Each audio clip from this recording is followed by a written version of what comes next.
రక్షణ లేదు, మహిళలకు రక్షణ లేదు.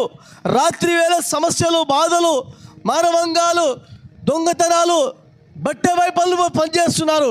ఎంతోమంది దౌర్భాగ్యమైన పనులు చేస్తున్నారు ఈ లోకంలో. అయితే నేనేమంటున్నా తెలుసా, మన పిల్లలను మనం కాపాడుకోవాలి. అంతేకాదు మన సంరక్షణ దేవుడే ఉన్నాడు. హల్లెలూయా.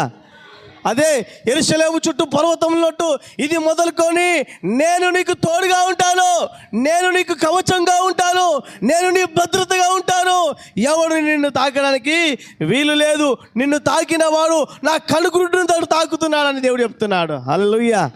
అందరు చెప్పండి హల్లెలూయా. కూర్చోయి పైకెత్తండి. మాంత్రిక శక్తులకు, కనుదృష్టికి ఏ మాత్రము నా మీద అధికారము లేదు. దేవుడు నన్ను